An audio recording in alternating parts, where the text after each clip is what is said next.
So, good morning, Glamour Moments. I'm here in nearby now. I have a doctor appointment earlier. Just gonna show you around. Ang lakas ng ulan kahapon. I mean last night. And wala pang tao dito. Kasi maaga pa. 9 a.m. pala. So, bili tayo ng breakfast. Punta ako sa Brunch Cafe. So, ito yung famous Portillo's dito. Yung American fast food nila. So, ito yung hospital. Diyan ako nagpapacheck up. And this is the area. Hindi pa naman masyadong matraffic. Ito lagi yung Portillo's drive-thru. Puno yan lagi ng kotse. 11 a.m. pa yung bukas nila. Kaya empty pa yung parking. So, sa area na to, merong bagel. New York bagel. So, ayoko pa ng bagel. So, doon ako maglalakad. Doon ako sa Brunch Cafe mag-order. So, sa space na to, may Hallmark, may Dollar Tree, and yung pinupunta akong grocery na Jewel Osco. So let's go inside the Brunch Cafe and let's order.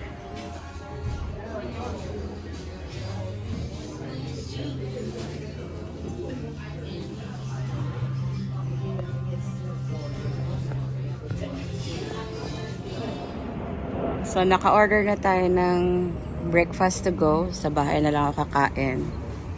And magantay na tayo ng pace bus pauwi para tipid. Nag-Uber ako kanina going to my appointment. Malapit lang naman dito lang. So mga $6. So guys, while I'm doing this vlog, yung Facebook and Instagram are down. So nagme-message kami ng brother ko sa X, formerly known as Twitter. So akala ko ako lang hindi nakalagi, kinabahan ako doon. So update ko kayo kung anong mangyayari. So ito na yung bus stop, antay tayo dito.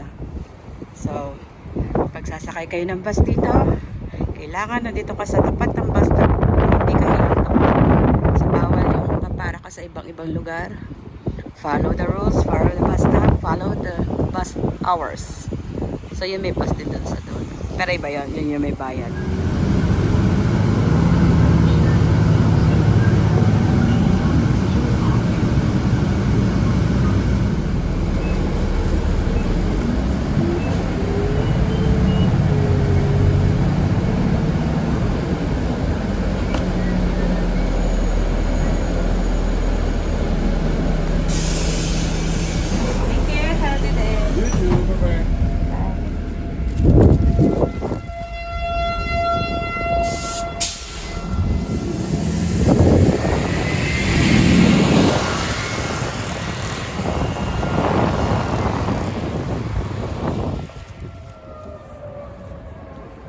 So ayan guys, nakababa na tayo ng bus. Dala ko ng aming Brunch Cafe take out. So ang lamig dito ngayon. Grabe yung hangin. Lakas ng ulan kagabi. Ay, dapat pala nagbili ako. Mali yung hat na nasuot ko. Anyways, lapit na ako sa bahay. So ito na yung order namin. I got Belgian waffle for my mom. And then yung order ko, I have omelette and hash brown breakfast. Yung side niya, and also ordered pancakes. So kasama siya dun sa meal na in-order ko. So tara, let's eat!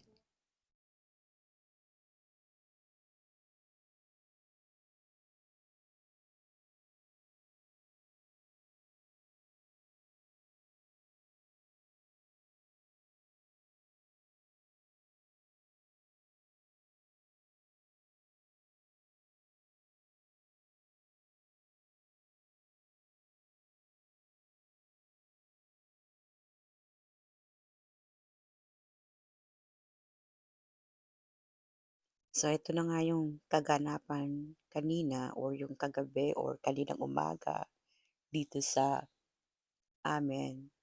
I couldn't log into my Facebook nung nasa labas ako while waiting for my appointment.